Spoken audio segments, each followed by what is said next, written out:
നമസ്കാരം എല്ലാവർക്കും gadgets on മലയാളത്തിലേക്ക് സ്വാഗതം. ഇന്നത്തെ വീഡിയോയിൽ നമ്മുടെ ടോപ്പിക് എന്താണെന്ന് വെച്ച് കഴിഞ്ഞാൽ നമുക്കറിയാം ചില ഫോണുകളുണ്ട് കിടിലം സ്പെക്ക് ആയിരിക്കും, കിടിലം പ്രൊസസ്സർ ആയിരിക്കും, കിടിലം ഡിസ്പ്ലേ ആയിരിക്കും, മാർക്കറ്റിലുള്ള പല ബ്രാൻഡുകളെയും വെല്ലാൻ പറ്റുന്ന രീതിയിലുള്ള സ്പെക്കും പെർഫോമൻസും എല്ലാം കാണും. പക്ഷേ കമ്പനി മൊത്തത്തിൽ കുറച്ച് നാൾ കഴിയുമ്പോൾ കാണൂല. അതാണ് എൽ ജിക്കും മേസൂസിനും HTCക്കും ഒക്കെ പറ്റിപ്പോയത്. എന്തുകൊണ്ടാണ് ഇങ്ങനെ സംഭവിക്കുന്നതെന്നാണ് നമ്മൾ ഡിസ്കസ് ചെയ്യാൻ പോകുന്നത്. നിങ്ങൾക്ക് കൂടുതൽ ഇൻഫർമേഷൻ അറിയാമെന്നുണ്ടെങ്കിൽ ഞാൻ more than happy to listen to you. അപ്പോൾ കമന്റ് സെക്ഷനിൽ കമന്റ് ചെയ്യാം നിങ്ങൾക്ക് അറിയാവുന്ന അറിവുകൾ.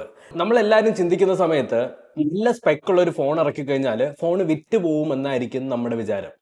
പക്ഷെ അങ്ങനെയല്ല. സ്മാർട്ട് ഫോൺസ് എന്ന് പറഞ്ഞാൽ മറ്റ് ഗാഡ്ജറ്റിനെ പോലെയല്ല. ഇപ്പോൾ ഒരു ഹെഡ്ഫോൺ ഇറക്കുന്നത് പോലെയോ ഒരു മൗസ് ഇറക്കുന്നത് പോലെയോ അല്ലെങ്കിൽ ഒരു ഇയർബഡ്സ് ഇറക്കുന്നത് പോലെയോ അല്ല. നമുക്കൊരു സ്മാർട്ട് ഫോൺ എന്ന് പറഞ്ഞാൽ ഒരു ലോങ് ടേം ബിസിനസ്സാണ്. അതായത് ലോങ് ടേമിലേക്കാണ് ഈ ഒരു സ്മാർട്ട് ഫോൺ വർക്ക് ആവേണ്ടത്. ആ ഒരു ബിസിനസ് സ്ട്രാറ്റജിയിലാണ് പല സ്മാർട്ട് ഫോൺ കമ്പനികളും ഫെയിലായി പോകുന്നത്. നല്ല കിടില സ്പെക്ക് ഉണ്ടെന്ന് പറഞ്ഞിട്ട് ഒരു ഫോൺ ഒരിക്കലും സെല്ലായി പോവില്ല.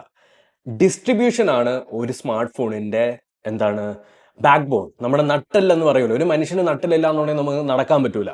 അതേപോലെ ഒരു സ്മാർട്ട് ഫോൺ കമ്പനിയുടെ അവരുടെ പ്രോഡക്റ്റ് ലൈനിന്റെ ബാക്ക് ബോൺ എന്ന് പറയുന്നത് ഡിസ്ട്രിബ്യൂഷൻ ആണ്. ഡിസ്ട്രിബ്യൂഷൻ മാത്രമല്ല, ആക്സസിബിലിറ്റി. നിങ്ങൾക്ക് പണ്ടത്തെ വൺ പ്ലസിനെ പറ്റി ആലോചിച്ച് കഴിഞ്ഞാൽ പണ്ടത്തെ വൺ പ്ലസ് 5T ഇറങ്ങുന്ന സമയത്ത് അത് ഓൺലൈനിൽ മാത്രമേ കിട്ടുള്ളൂ. ആൻഡ് സെലക്റ്റഡ് പിൻകോഡിൽ മാത്രമേ അവർ ഡെലിവറും ചെയ്യുള്ളൂ. അതിൻ്റെ അകത്ത് EMI കിട്ടാൻ പാടായിരുന്നു. അല്ലെങ്കിൽ ആ ഒരു ഫോണ് മൊത്തത്തിൽ നമ്മുടെ കയ്യിൽ ആ ഫോൺ കിട്ടുക എന്ന് പറഞ്ഞാൽ കുറച്ച് പാടായിരുന്നു. OnePlus 6 മുതൽ OnePlus അവരുടെ സ്ട്രാറ്റജി മൊത്തത്തിൽ മാറ്റി പിടിച്ചു. ഓഫ്ലൈൻ സ്റ്റോഴ്സിൽ അവൈലബിൾ ആക്കാൻ തുടങ്ങി. അതുപോലെ തന്നെ EMI ഓപ്ഷൻസ് കൊണ്ടുവരാൻ തുടങ്ങി. ഇതേപോലെ തന്നെയാണ് ഡിസ്ട്രിബ്യൂഷനും ആക്സസിബിലിറ്റിയാണ്. അതായത് ഒരാൾക്ക് ആ ഫോൺ ആക്സസ് ചെയ്യാൻ പറ്റണം. ഇതിന് മെയിൻ ആയിട്ടുള്ള 4 ഘടകങ്ങളുണ്ട്. ഒന്ന്, ഓഫ്ലൈൻ ഷോപ്പുകൾ. അതിനകത്ത് ഓഫ്ലൈൻ ഷോപ്പ് എന്ന് പറയുന്ന സമയത്ത് ഒരു മോളിന്റെ അകത്ത് വലിയൊരു കട ഉണ്ടാവുന്നതിലല്ല കാര്യം. ചെറിയ ചെറിയ കുട്ടിക്കടകളിൽ വരെ ഈ ഫോൺ അവൈലബിൾ ആയിരിക്കണം. അല്ലെങ്കിൽ ആ ഫോൺ ആക്സസ് ചെയ്യാൻ പറ്റണം. രണ്ടാമത്തത് EMI ഓപ്ഷൻസ്. പലർക്കും ഒറ്റ തവണ ഫുൾ ബഡ്ജറ്റ് ഇട്ട് ഒരു ഫോൺ വാങ്ങാൻ പറ്റണമെന്നില്ല. പക്ഷേ അവർക്ക് ഒരു മാസം ഇത്ര രൂപ വെച്ച് അടയ്ക്കാൻ പറ്റും. EMI ഓപ്ഷൻസ് കിട്ടണം. അതുപോലെ തന്നെ റീപ്ലേസ്മെന്റ് യൂണിറ്റുകൾ. അതായത് ഫോൺ വാങ്ങിച്ചു, ഫോൺ അയാൾ കൊണ്ടുവന്ന് ഉപയോഗിച്ചു, ഒരു മാസം കഴിഞ്ഞപ്പോൾ ഫോൺ അടിച്ചുപോയി. അപ്പോൾ ആ ഫോണിനെ റീപ്ലേസ് ചെയ്യാൻ പറ്റണം. ആ ഫോൺ റീപ്ലേസ് ചെയ്ത് കൊടുക്കാനായിട്ട് ഒരു മാസം 2 മാസം എടുക്കുകയാണെന്നുണ്ടെങ്കിൽ ആ ബ്രാൻഡിനെ പിന്നെ ആ ഒരു കൺസ്യൂമർ അല്ലെങ്കിൽ ആ കസ്റ്റമർ ട്രസ്റ്റ് ചെയ്യൂല. നാലാമത്തതാണ് main and important, service centres. ഞാൻ സാംസങ് യൂസർ ആയിരുന്നു. അപ്പോൾ സാംസങ് ഉപയോഗിച്ചുകൊണ്ടിരുന്ന സമയത്ത് എൻ്റെ ഫോണ് ഒരു തവണ ഉപ്പ് വെള്ളത്തിൽ പോയി അടിച്ചുപോയി. അങ്ങനെ വന്നപ്പോൾ എനിക്ക് ആ ഫോൺ നന്നാക്കാൻ പറ്റിയത് സ്റ്റാച്യുവിൽ ഒരു അടിപൊളി സർവീസ് സെന്റർ ഉണ്ടായിരുന്നതുകൊണ്ടാണ്, സാംസങ്ങിൻ്റെ. അതേപോലെ സർവീസ് സെന്റേഴ്സ് ഭയങ്കര ഇമ്പോർട്ടൻ്റ് ആണ്. ഇപ്പോൾ നമുക്കൊരു സ്മാർട്ട് ഫോൺ ബ്രാൻഡ് തുടങ്ങാൻ പറ്റും. പക്ഷേ ആ ഒരു ബ്രാൻഡിന്റെ ഫോണിന് എന്തെങ്കിലും പറ്റിക്കഴിഞ്ഞാൽ, നമ്മളെല്ലാവരും മനുഷ്യന്മാരാണ്. നമ്മുടെ കയ്യിൽ നിന്ന് എപ്പോൾ വേണമെങ്കിലും ഫോൺ ചിലപ്പോൾ തെറിച്ച് വീഴാം. നമ്മൾ ഫോൺ സംസാരിച്ചുകൊണ്ട് പോകുന്ന സമയത്ത് ഒരുത്തം വന്ന് കയ്യിൽ തട്ടിയാൽ മതി, പാറക്കല്ലിൽ പിടിച്ച് അതിന്റെ സ്ക്രീന് പൊട്ടാം. അങ്ങനെ സ്ക്രീന് പൊട്ടിക്കഴിഞ്ഞാൽ അത് സർവീസ് ചെയ്തെടുക്കാനുള്ള ഓപ്ഷനും കൂടി ഒരാൾക്ക് ഉണ്ടാവണം. ആദ്യമൊക്കെ ഫോണിനെ റിവ്യൂ ചെയ്യുന്ന സമയത്ത് ഞാൻ ഒരിക്കലും കൺസിഡർ ചെയ്യാത്തൊരു പാർട്ടായിരുന്നു സർവീസ് സെന്റേഴ്സ്. കാരണം ഞാൻ നോക്കുമ്പോൾ, ഞാൻ എൻ്റെ പെർസ്പെക്റ്റീവ് നോക്കുന്ന സമയത്ത് എൻ്റെ കയ്യിൽ ഒരു ഫോൺ തറയിൽ വീണ് പൊട്ടിക്കഴിഞ്ഞാൽ റീപ്ലേസ് ചെയ്യാനായിട്ട് ഒരു 10 വേറെ ഡിഫറെൻറ്റ് ഫോണുകളുണ്ട്. പക്ഷെ എല്ലാവരുടെയും കാര്യം അങ്ങനെ ആയിരിക്കില്ല. ചിലരുടെ കയ്യിൽ ഒരു ഫോണേ കാണുള്ളൂ. ആ ഫോൺ തറയിൽ വീണ് കഴിഞ്ഞാൽ അവർക്ക് കോൾ ചെയ്യാൻ പറ്റില്ല, വാട്സപ്പ് ഉപയോഗിക്കാൻ പറ്റില്ല, അവരുടെ ബിസിനസ് നടത്താൻ പറ്റില്ല, അവരുടെ വർക്കിൻ്റെ കോളുകളും മെസ്സേജുകളും എടുക്കാൻ പറ്റില്ല. അങ്ങനത്തെ ഒരു സിറ്റുവേഷൻ വരും. അപ്പോൾ സർവീസ് സെൻറ്റേഴ്സ് ഏറ്റവും ആക്സസിബിൾ ആയിട്ട് വരിക എന്നുള്ളതാണ്. അതായത് ഒരു കൺസ്യൂമർ അല്ലെങ്കിൽ ഒരു കസ്റ്റമർ ഒരു ഫോൺ മേടിച്ചു കഴിഞ്ഞാൽ ആ കസ്റ്റമറിനെ ലോങ് ടേമിലേക്ക് സെർവ് ചെയ്യാൻ പറ്റണം നമുക്ക്. അവിടെയാണ് വിവോ, അതുപോലെ തന്നെ ഷവോമി, ഇങ്ങനെയുള്ള ബ്രാൻഡുകളൊക്കെ ഏറ്റവും അടിപൊളിയായിട്ട് വിജയിച്ചത്. കാരണം നിങ്ങൾ നോക്കി അറിയാൻ പറ്റും, നിങ്ങളുടെ വീട്ടിൻ്റെ ചുറ്റളവിലുള്ള ഒരു 10 ചെറിയ സ്റ്റോർ എടുത്തു കഴിഞ്ഞാൽ, സർവീസ് സെൻ്ററോ മൊബൈൽ കടയോ എടുത്തു കഴിഞ്ഞാൽ അവിടെ ഷവോമിയും വിവോയും അല്ലെങ്കിൽ ഓപ്പോ പോലുള്ള ഫോണുകൾ നന്നാക്കും. നമ്മുടെ ഈ ചാനൽ കാണുന്ന പലരും അവർക്ക് ഫോൺ മേടിക്കണമെന്നുണ്ടെങ്കിൽ നിങ്ങൾ സ്വന്തമായിട്ട് റിസർച്ച് ചെയ്തിട്ട് ഓൺലൈനിൽ നിന്ന് മേടിക്കാറാണ് പതിവ്. അല്ലെങ്കിൽ നിങ്ങൾ ഒരു സ്പെസിഫിക് ആയിട്ടുള്ള ഫോൺ മോഡൽ മൈൻഡിൽ കരുതിയിട്ട് ഒരു കടയിൽ പോയി ചോദിച്ച് മേടിക്കാറാണ് പതിവ്. എന്നാൽ നിങ്ങൾ ഞെട്ടാൻ റെഡി ആയിക്കോ, 60% ആളുകളും ഫോൺ മേടിക്കുന്നത് അവരൊരു കടയിൽ പോയതിന് ശേഷം ആ സെയിൽസ് പേഴ്സൻ്റെ റെക്കമെൻഡേഷൻ കേട്ടിട്ടാണ്. സെയിൽസ് പേഴ്സൺസ് എപ്പോഴും എങ്ങനെയാണ് റെക്കമെൻഡ് ചെയ്യുന്നത് അറിയാവോ?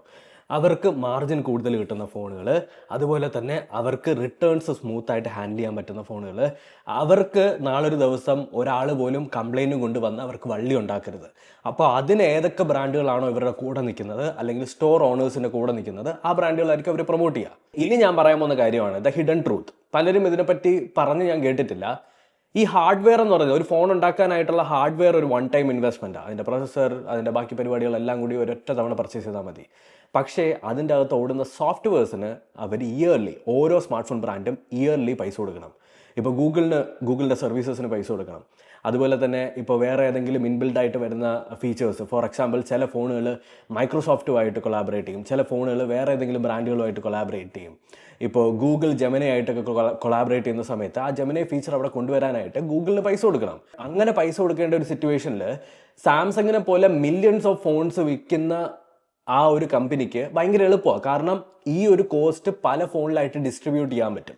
അത് 10% പ്രോഫിറ്റ് മാർജിൻ വെച്ച് ഡിസ്ട്രിബ്യൂട്ട് ചെയ്യാൻ പറ്റും.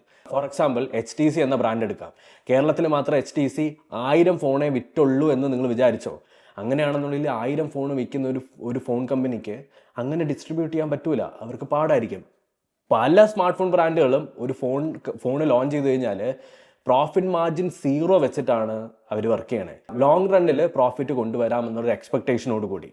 പക്ഷേ ആളുകൾ ഒരുപാട് ഫോൺ വാങ്ങിച്ചാൽ മാത്രമേ ലോങ് ടേമിലേക്ക് അവർക്ക് പ്രോഫിറ്റ് കൊണ്ടുവരാൻ പറ്റുള്ളൂ, അല്ലാത്ത പക്ഷം പറ്റില്ല. ഇതിനകത്ത് വേറൊരു ട്വിസ്റ്റ് ഉണ്ട്. അതായത് ആളുകൾ ഒരു ഫോൺ മേടിച്ചു കഴിഞ്ഞാൽ ആളുകൾ എന്തോന്നല്ലേ, എൻ്റെ ട്രിവാൻഡ്രം സ്ലാങ്ങിൽ വരുന്നൊരു സംഭവമാണ് ആളുകൾ.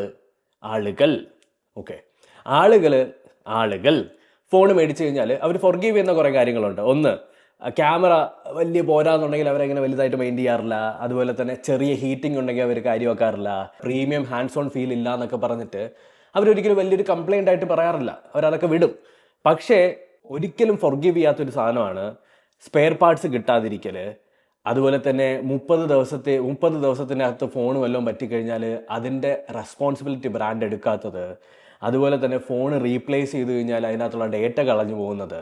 അതുപോലെ തന്നെ സർവീസ് സെൻറ്റേഴ്സ് ഇല്ലാത്തത്, സ്പെയർ പാർട്സ് കിട്ടാനില്ല എന്ന് പറയുന്നത്, ഇപ്പോൾ ഡിസ്പ്ലേ മാത്രം പൊട്ടിക്കഴിഞ്ഞാലും മദർ ബോർഡ് ഉൾപ്പെടെ മാറ്റണമെന്ന് പറയുന്നത്, ഇതൊന്നും ആളുകൾ അംഗീകരിക്കൂല. ഈ പറഞ്ഞ റീസൺസ് കൊണ്ടാണ് സോണി ഫോണുകൾ നമ്മുടെ മാർക്കറ്റിൽ നിന്ന് പോയത്. നമ്മുടെ ചാനൽ കണ്ടുകൊണ്ടിരുന്നവർക്ക് അറിയാം, എൻ്റെ കയ്യിൽ ഇഷ്ടംപോലെ സോണി ഫോൺസ് ഉണ്ടായിരുന്നു. എക്സ്പീരിയ Z ഉണ്ടായിരുന്നു, C3 ഉണ്ടായിരുന്നു, M ഉണ്ടായിരുന്നു, E4 ഉണ്ടായിരുന്നു. ഇതെല്ലാം നമ്മുടെ നാട്ടിൽ നിന്ന് പോയത് കാരണം സോണി ഫോൺസ് എന്നൊക്കെ പറഞ്ഞ കിഡിലം ഫോണുകളായിരുന്നു ആ സമയത്ത്. ഇതെല്ലാം നമ്മുടെ നാട്ടിൽ നിന്ന് പോയത് സർവീസ് സെൻറ്റേഴ്സ് ഇല്ല, അതുപോലെ തന്നെ സ്പെയർ പാർട്സ് കിട്ടുന്നില്ല, ജപ്പാനിൽ നിന്ന് വരുത്തണം, അമേരിക്കയിൽ നിന്ന് വരുത്തണം, ഈ വക സംസാരങ്ങളുള്ളത് കൊണ്ടാണ്.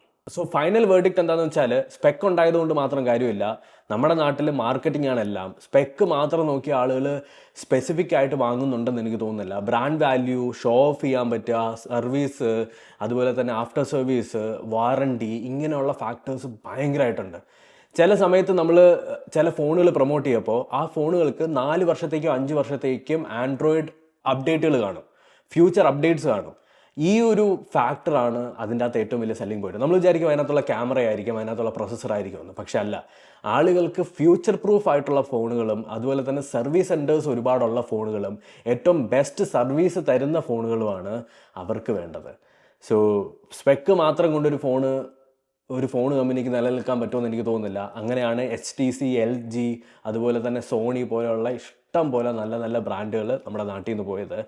നെക്സ്റ്റ് ടൈം നിങ്ങൾ ഏതെങ്കിലും ഒരു ഫോൺ ഉപയോഗിക്കുന്ന സമയത്ത് ഈ ഒരു ഫോൺ ഒരുപാട് ഡിസേർവ് ചെയ്യുന്നുണ്ടെന്ന് തോന്നിക്കഴിഞ്ഞാൽ നിങ്ങൾ കരുതേണ്ട ഒരു കാര്യം, ആ ഫോണിൻ്റെ അകത്ത് കിട്ടുന്ന സ്പെക്ക് ഉണ്ട്, പെർഫോമൻസ് ഉണ്ട് എന്ന് പറഞ്ഞിട്ട് കാര്യമില്ല. സസ്റ്റൈനബിലിറ്റിയാണ് ഈ ലോകത്ത് ഇപ്പോൾ കറൻ്റ്ലി ഏറ്റവും ഇമ്പോർട്ടൻ്റ് ആയിട്ട് വേണ്ടത്. ഈവൻ ഞാൻ ഫോൺ വാങ്ങുകയാണെങ്കിലും നിങ്ങൾ ഫോൺ വാങ്ങുകയാണെങ്കിലും സസ്റ്റൈനബിലിറ്റി, ഫ്യൂച്ചർ പ്രൂഫ് ആയിട്ടുള്ളതും ആക്സസിബിൾ ആയിട്ടുള്ള ഒരു ഫോൺ മാത്രമേ നമ്മൾ ചൂസ് ചെയ്യുള്ളൂ. So that's it. Thank you so much for watching. ഈ വീഡിയോ ഇഷ്ടപ്പെട്ടു എന്ന് കരുതുന്നു. ഇഷ്ടപ്പെട്ടിട്ടുണ്ടെങ്കിൽ ലൈക്ക് ചെയ്യുക, ഷെയർ ചെയ്യുക, സബ്സ്ക്രൈബ് ചെയ്യുക.